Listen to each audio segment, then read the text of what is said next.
সবার আগে এই ভিডিওটা দেখেন, তারপর ভিডিও ফানি কমেন্ট পড়া হবে। তোমার এই স্বভাবটা জীবনেও গেল না। তুমি যেমন তুমি তেমনই রইয়া গেলা। তোমার একটা কথা বইলা বুঝাইতে পারি না। কি সমস্যা কি তোমার? তোমার না কইছি বাজার থেকে যখন ইলিশ মাছ আনবা তখন কাইটটা আসবা। এই যে দেখো 2 দিন আগে মাত্র হাতটারে পেডিকিউর করাইছি। হ্যাঁ, 2000 টাকা বিল দিছি। হাতটারে কত সুন্দর করে দিছে। আর তুমি কি চাও এই মাছ কাইটা আমি করে এত বড় ইলিশ মাছ আনতে কষ্ট তোমারে কেডায়? হ্যাঁ, তুমি কি ইলিশ মাছ ছাড়া চলতে পারো না?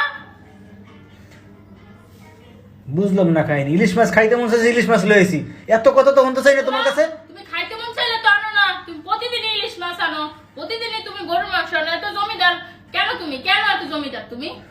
শোনো, তোমার ওই প্যান্ট পানে নেই আমার কানে আসবে না। কারণ কি, আমার দায়িত্ব হয়েছে আমি বাজার করবো আর তুমি পাকাইয়া দেবা, আমি খাবো। ঠিক আছে? ওই চিন্তা আমি করি না যে কাটতে হইব, হ্যান করবো, ত্যান করতে হইব, ওই চিন্তা আমি করি না। ঠিক আছে? না, এই সময় কম, শুরু করো। মাছ কেনার টাকা আছে, উড়োনা কেনার টাকা নাই। समझ रहे हो? नेक्स्ट বসার স্টাইল আস্তাগফিরুল্লাহ। नेक्स्ट বসার স্টাইল দেখে আমি কমায় চলে গেলাম। সবাইকে টাটা বাই বাই। नेक्स्ट আমি ফার্স্টে ভাবছি রিমু নেট প্যান্ট পরছে। नेक्स्ट এই মেয়েকে এইভাবে দেখার পর আমার মতো কার কার খাড়া হয়ে গেছে। Oh my God! Wow!